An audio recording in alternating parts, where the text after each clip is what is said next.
Welcome back again for another second round and final round of the panelist discussion. So the theme of this second panelist discussion is on challenges and risks in cybersecurity at the onset of AI.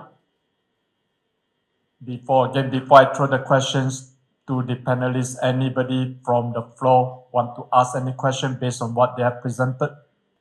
If not, looking at the challenges and risks in cybersecurity at the onset of AI, right? We will talk about the complexity that AI brings to our digital security as we move into digitalization, as we use AI, and what are the challenges and risks that we see in the cybersecurity side, right?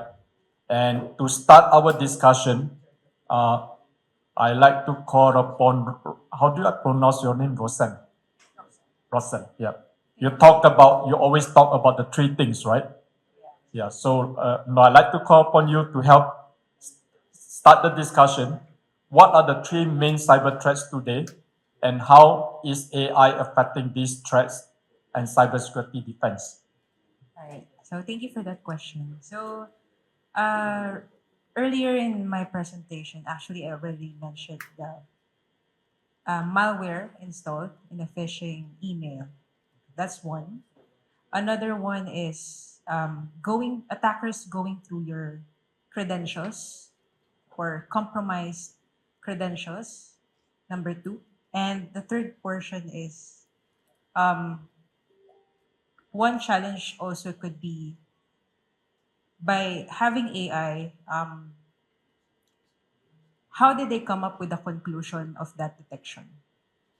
So that's the third portion. Yeah. So, based on that, how is AI impacting these threats?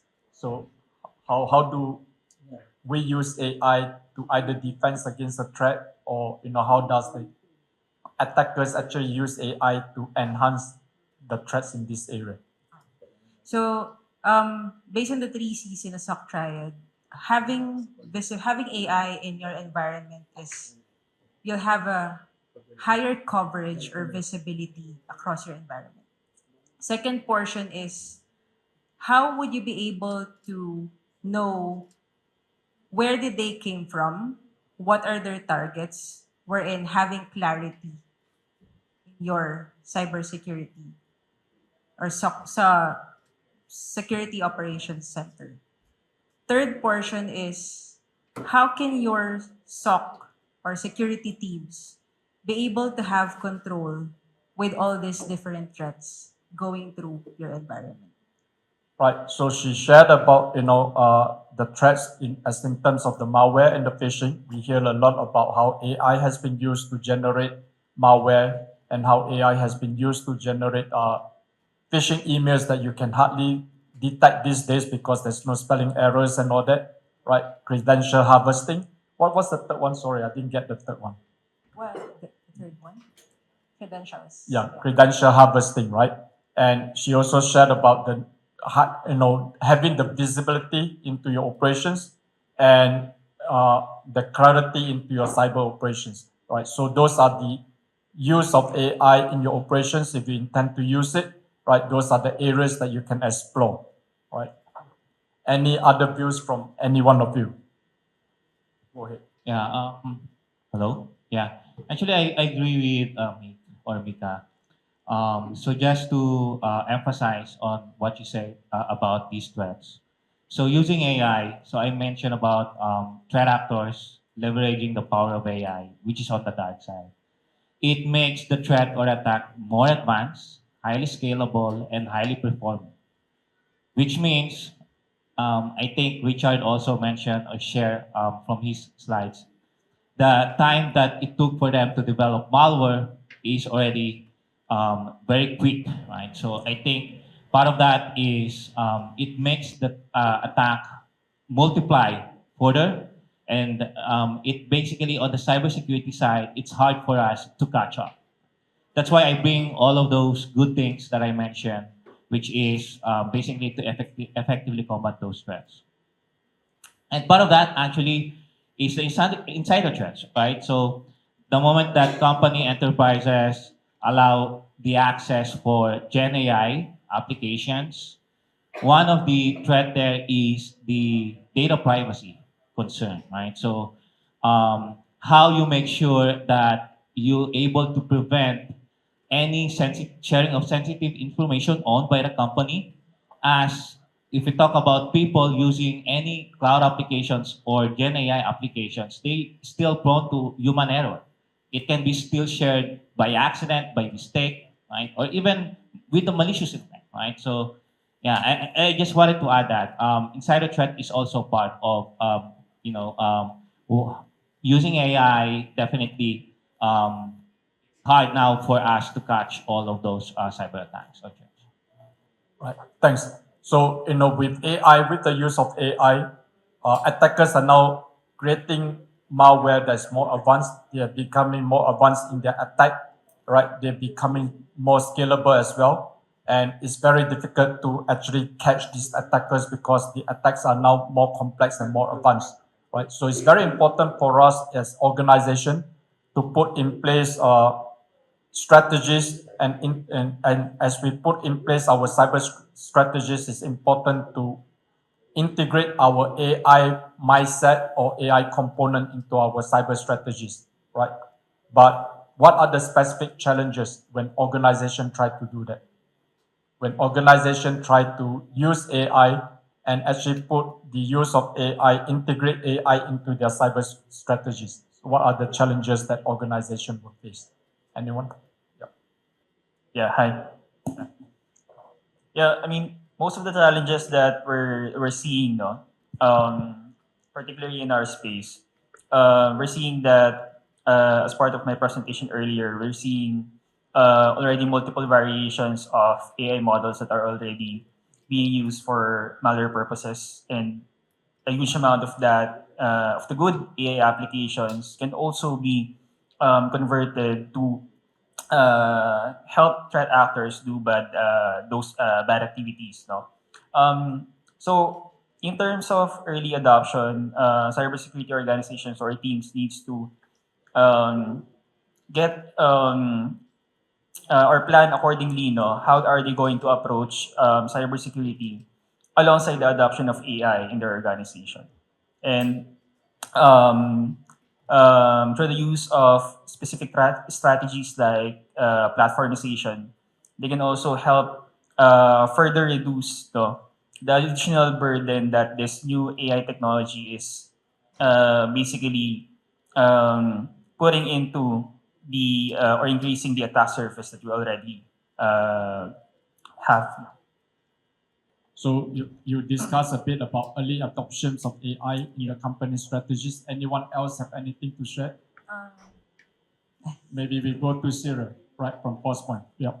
So, I think one of the challenges, since everybody now starting to adopt and the trend is AI, in terms of how the users are actually using the AI and what are the possible information that we could send or transfer to this AI platform. Because again, if we are about to use the AI, we also have to be very vigilant and very careful on what to post and what not to post because there's like a data privacy on it.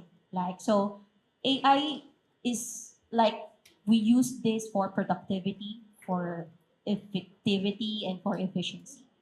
But in cybersecurity world, we understand the risk, right? But normal users, they really don't understand it.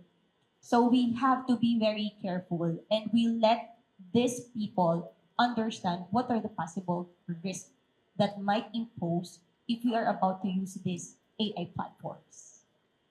Yeah. So we use AI to make our work more productive and more efficient, but at the same time we should actually educate our users, make them more aware about the risk of using AI, about the risk of sharing data unnecessarily, which may lead to a data privacy issues, right? So it's important to do that. Rosen, you wanted to oh, share? yeah. All right. And to add up as well, some challenges that organizations are experiencing is yes, it's good to detect signature-based detections, but what happens if there are any evolving attacks, like unknown threats? How can we easily detect it? How can we see it? Um, what actually are the things that we can do if we have those unknowns? And unknowns can be 4,000 plus on a daily basis. So how can your SOC analyst security teams be able to defend against that? So if I didn't get you wrong, it's basically using AI to detect unknown threats that's in the is in the white, right?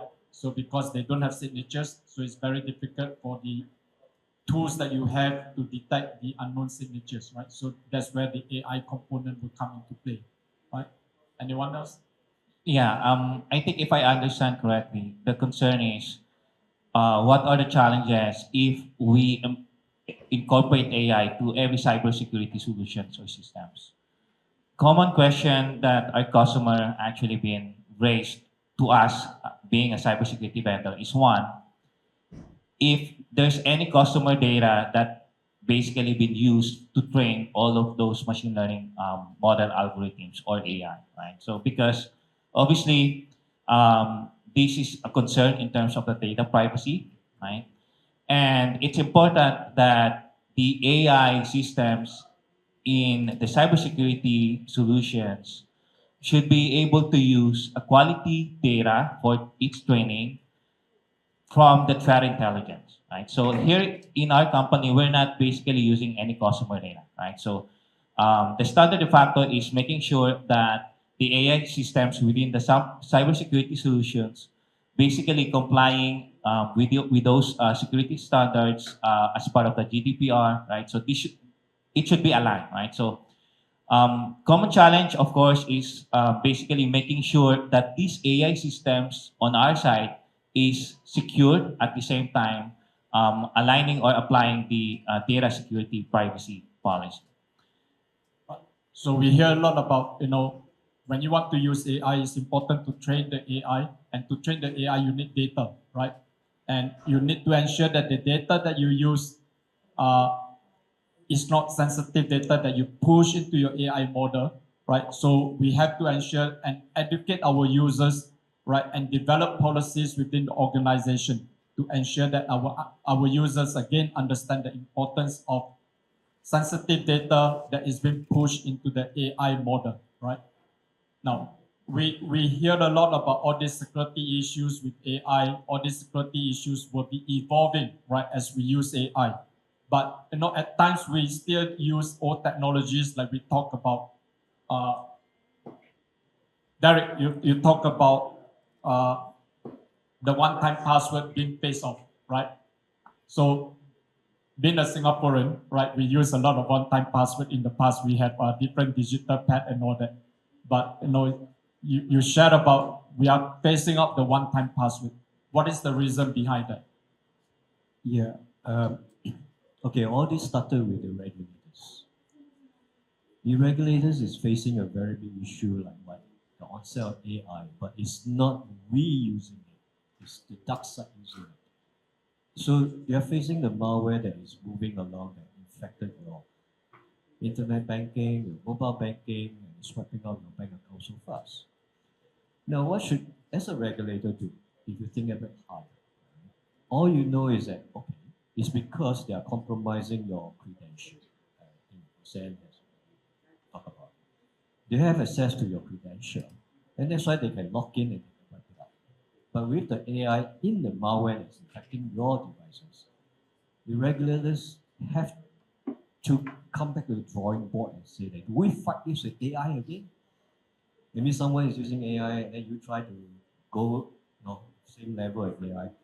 No, but they don't do that because the regulators are back down to earth. Why are we still using SMS, OTP, one-time PIN, where you can do phishing so easily, and then get your credential, and then the rest goes itself by AI. So I guess the regulator don't normally give you the solution. They give you take away OTP, one-time PIN by November this year, and that's the reason why all seven banks, three local and four regional banks, are looking out for this new solution.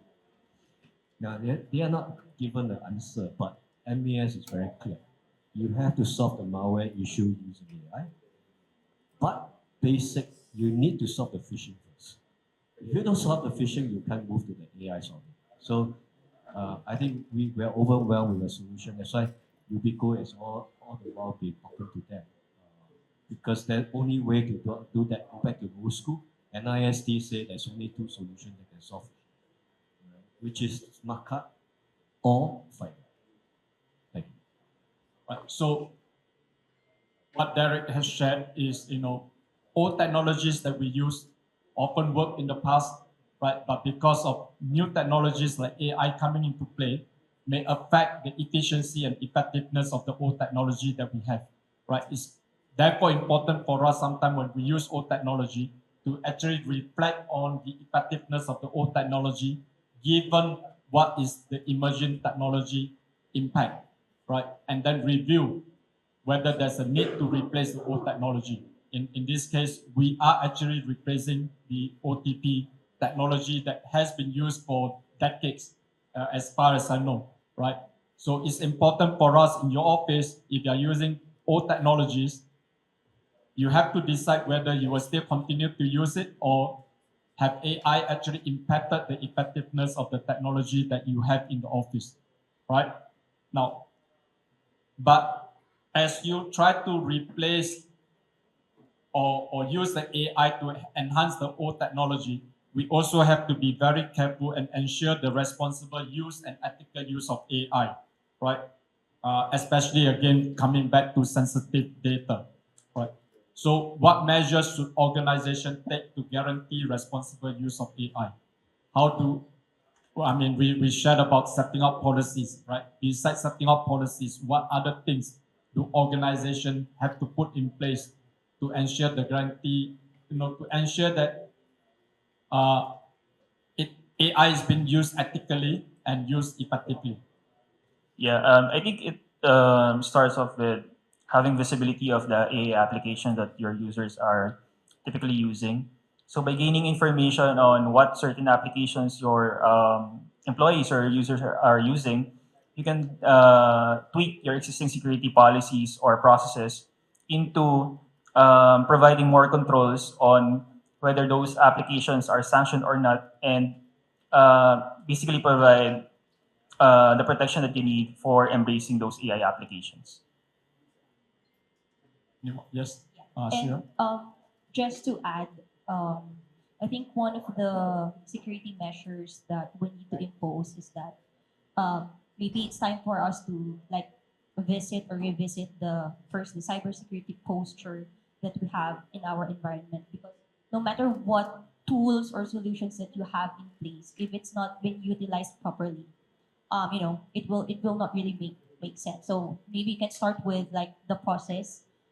Do I have like the visibility on what are the sanctioned applications, or what are the possible risk applications that my users are accessing?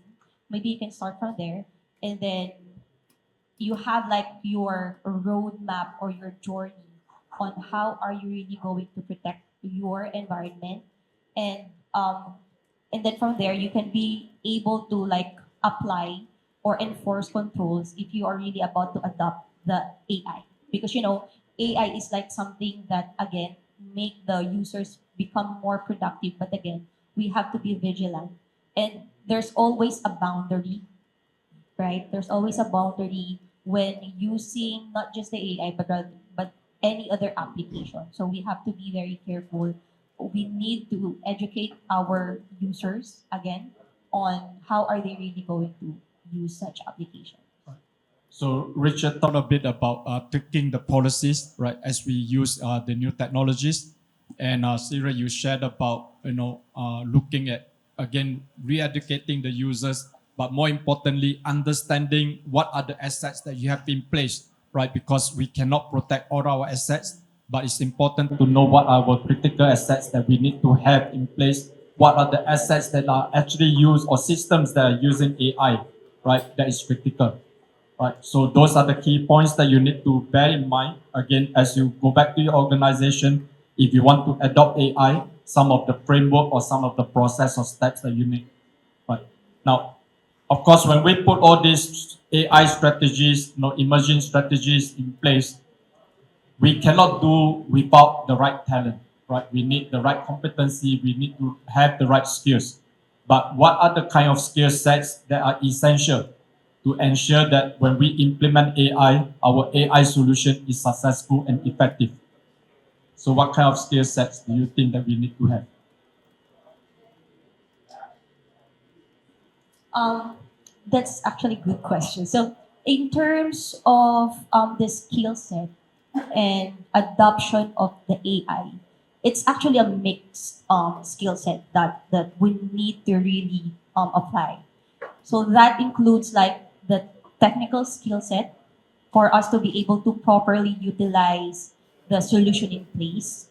We need the business skill set so that we can map it or coordinate it and tag it along with what is the existing processes and protocols that we have in place. And another thing is more of the analytical skill set for us to be able to properly analyze, strategize on what should we be doing in our environment. Yes, Richard. Yeah, and to add to that, specifically for those organizations that are creating your own AI-based applications, you can actually reference to skills such as that are needed in doing DevSecOps. So those can be a reference in how you are going to implement security for your AI application journey as well.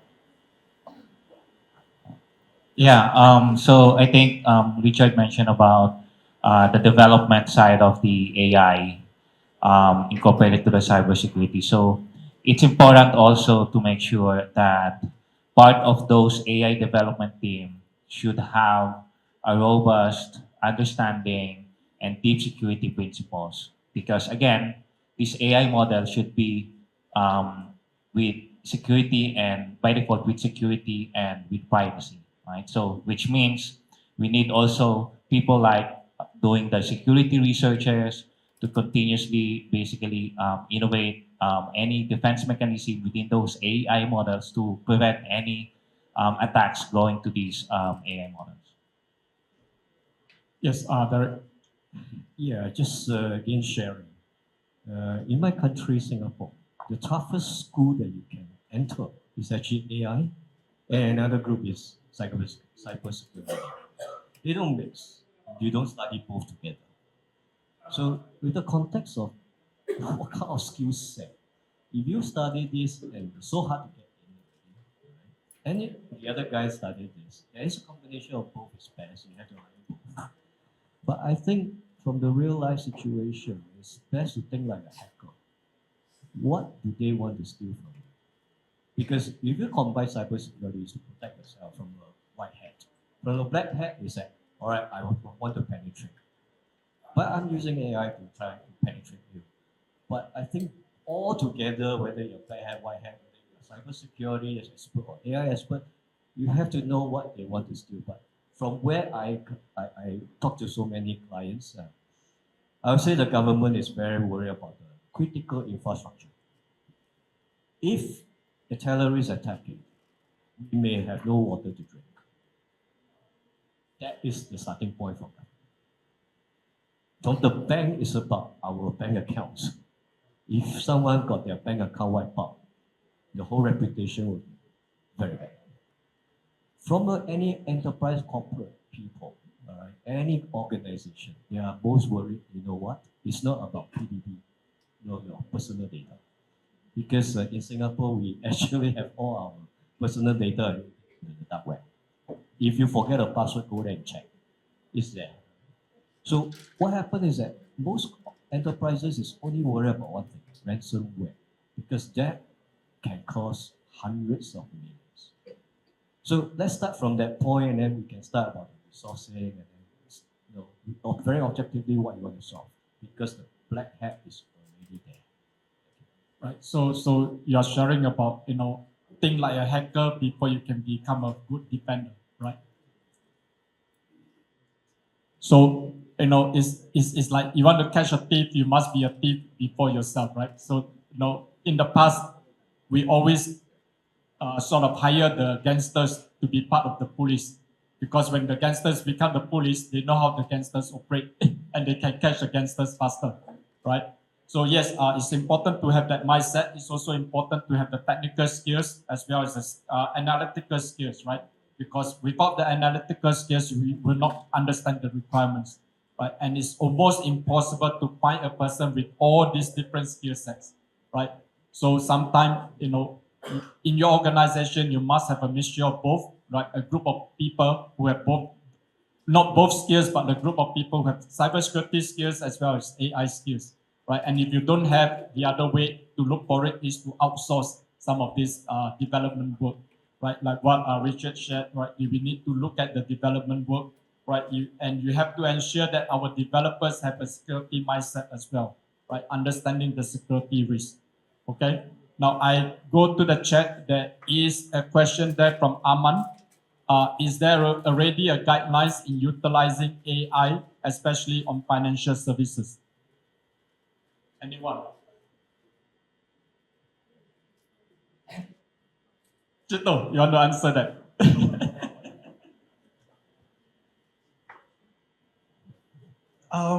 At this point in time, there currently is no guidelines, no framework whatsoever. There have been, there are proposals that are actually, at least for the country, I'm not talking about globally, but I'm talking about the Philippines. There are proposals for frameworks, but these frameworks have not been given any approval yet. There's actually five of them.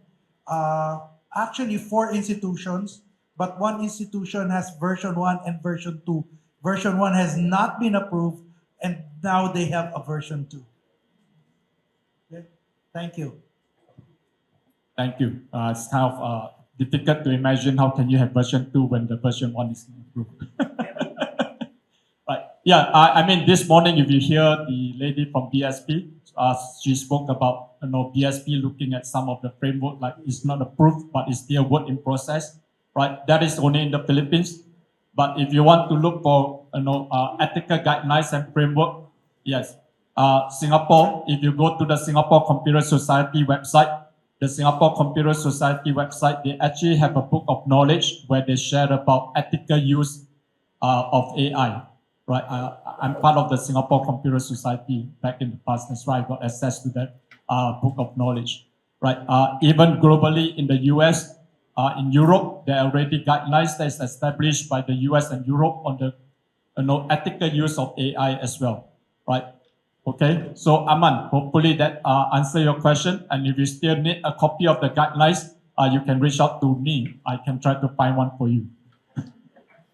Okay, but if you come to my class in the master's program, of course you will get the guidelines. Okay, final questions. Because when we use AI, we need to be very transparent. We need to have accountability, right? So how does organization ensure that the transparency and accountability are in place when you use AI in your cybersecurity systems? So like, maybe I put Roseanne, not Roseanne, maybe Siren. Does your first point have features and functions to show accountability and transparency? Yeah, in terms of accountability and transparency, it will fall back on like we need to have a framework and a policy in place, like what should not and what should be like uploaded or posted within that application or within that platform. And then as part of the controls, the particular controls that we are putting in place should be able to tell us like what are these users are trying to post something on this platform. Is this something like a sensitive content? And then the the governance team or the cybersecurity team should be able to understand also the behavior of these users that what are they currently using or what are the activities that they are doing within that platform. Right. So understanding the user behavior, right? The actions that they take is still very important, right? Because you do have possible insider threat as well. Anyone else care to share before we end? The last one. Yeah. So before AI, any vendor already practicing the transparency and auditability principle. Now with AI, I think it's important to build an AI governance team that composed of different peoples and team, comprisingly with the technical, governance and risk management, and even the legal. Start on building the frequently asked questions that will help basically promote the responsible and ethical use of AI. Right? So that's being transparent. And being accountable is identify the roles and responsibilities of each team within the AI governance. Right? So I think that's a good practice that we need to start. Yeah. Okay, right. So have the governance in place, right? Have a team roles and responsibility clearly defined as you build your AI team. All right. So with that, I'd like to thank the panelists here for sharing your thoughts, right, on the challenges and risks. We hear a lot of challenges and risks, especially in the area of data, in the area of privacies, right, as well as the ethical and use of AI, right? So again, the framework is not there, but that does not mean that that will stop you from using AI, right? Because you can still leverage on framework that is already developed in the other countries, right? And personally, I believe that you cannot say you forget about AI because it's going to be a part of our life. We need to embrace it, but embrace it ethically and use it effectively with the ethical standards and policies in place, right? Thank you very much.